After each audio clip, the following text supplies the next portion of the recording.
Hello,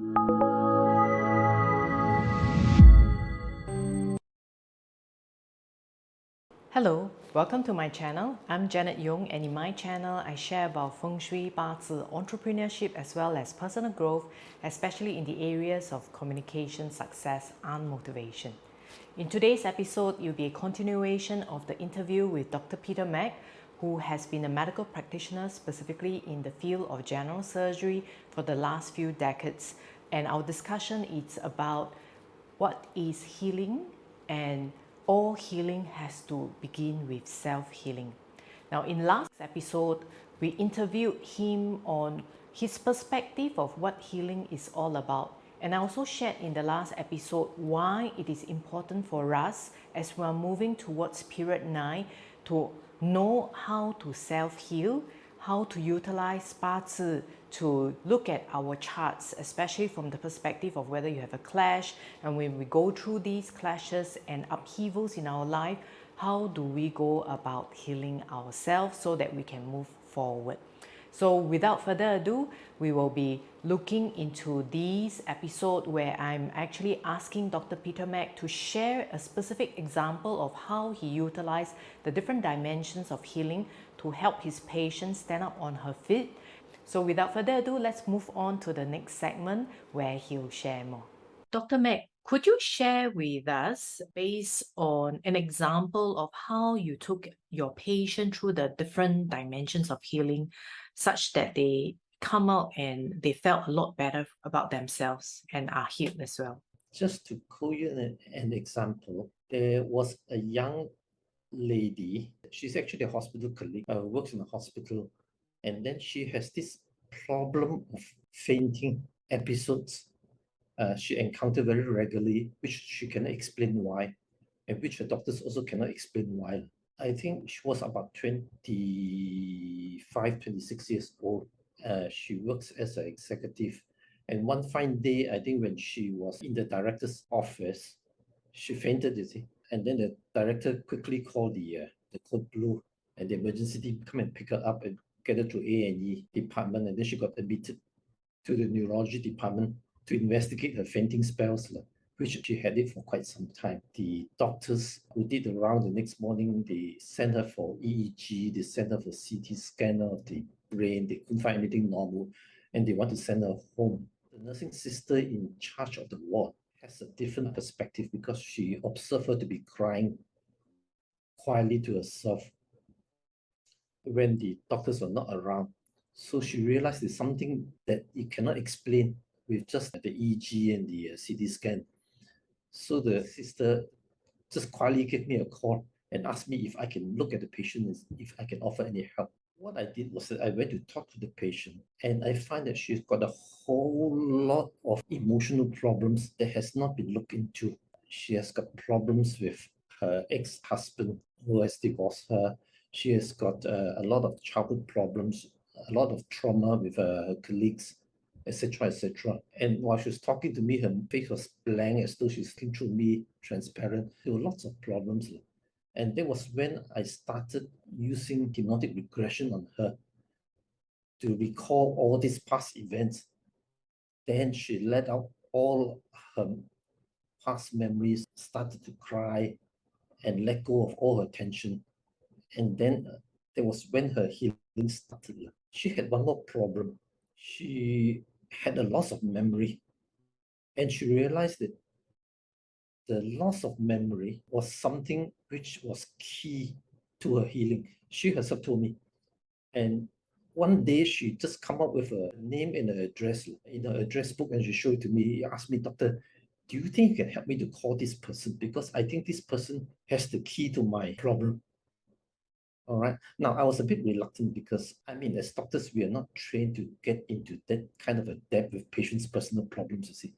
But then I was also stuck because if I don't do it, then I cannot get the healing to proceed any further. So I decided to call. And when I called, it was a guy who answered the call. And I told her that this patient, so and so, wants to see you. All right. And she's not well at the moment. Can you come and meet her? She said, okay, okay. But put down the phone, but he did nothing. So I went back to this patient. I told her, I called this man, and he said he will come and see you. But then after a period of time, the man did nothing. So this patient of mine, she decided to visit the man on her own to find out who this man is, why is he important to her. So she went all the way to the flat that the man was living. So when the man opened the door, the man got a shock because he recognized her, but she didn't quite recognize him. Her memory is prevented her from recognizing him. So she started to the man, and then the man quickly escorted her downstairs to the void deck so that they can talk outside the house. Then, as the conversation goes, she slowly recalled who this man is. It was actually her past boyfriend who has jilted her, cheated on her very badly. And then all of a sudden, she woke up and realized that it was the guy who has caused her all her mental and emotional problems. She actually slapped the boy, and then she fainted. Then the boy panicked and called me, what to do, what to do. So I said, what to do? You bring her to hospital. I mean, she was fainted. So she brought her all the way to my clinic in the hospital to see me. When he brought her in, she fainted a second time in front of the doorstep of my clinic. There was a big crowd would come around the girl, and he quickly went into hiding to avoid the crowd. So I brought the patient into my clinic room and then slowly let her recover. For the next 1 hour or so, I let the patient slowly recover to her senses and start talking to her again. She was very, very upset because she remembered exactly all the wrongs that the boy has did to her and caused her all the harm. But slowly, slowly, as she continued to share her emotions with me, she said to me, Dr. Mack, I think I should be okay. You allow me to go home and I will think through everything. I was still a little bit worried, so I escorted her to the taxi and allowed her to go home. And before she got in the taxi, I tell her, please call me when you reach home. She reached home, and then 3 hours later, she called me. She said, Dr. Mack, thank you very much for all these things. I went home, I actually meditated in front of my Buddha statue. And I realized that all the things I did, I was very stupid to be involved with this boy. That I've got over it. You don't have to worry about me. Can I come and see you tomorrow? I said, yeah, sure. So next day she came. And when she came, I got a shock because she looked completely different from the day before. She was dressed up nicely, and the face was brightly shining away. She was happy. I actually feel the light was shining out through her eyes. She greeted me with a smile, thanked me for everything, reassured me that she will move on in life. I'm here already. I don't need to see you anymore, but we will continue to keep in touch. And from that moment onwards, I knew she was healed. And she was the one who actually told me to write up a story for her. And I wrote it into a book. Ah, interesting. So no wonder you mentioned when I asked you about self-healing that the participation of the individual is crucial in this entire healing process itself. That's right. Over the years, right, as a medical practitioner, when does your intuition come in to say that, hey, this patient actually needs help?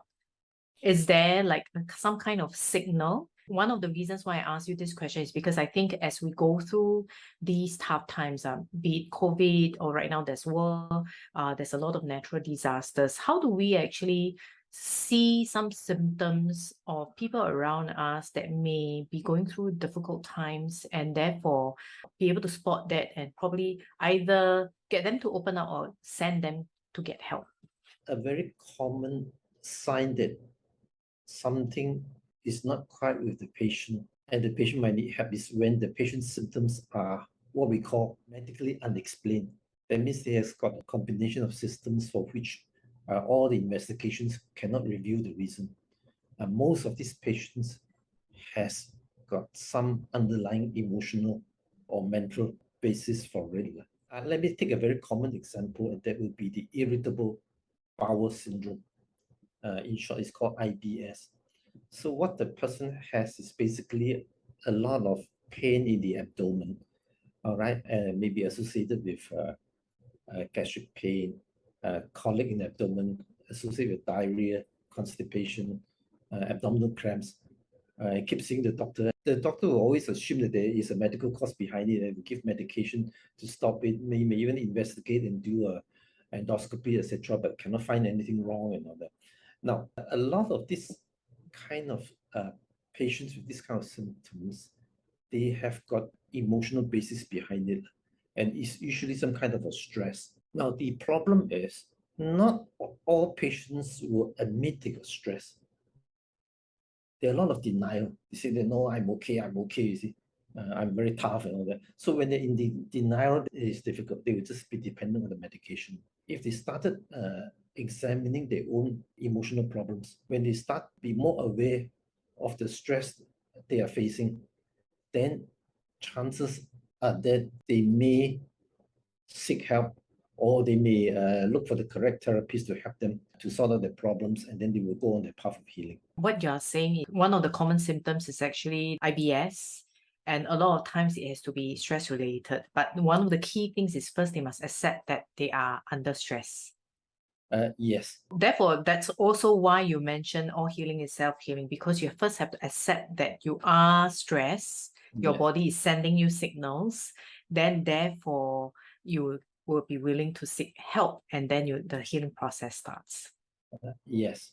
The mind is actually a concept which is not well understood, nor is there a general consensus. Most doctors will equate the mind with the brain.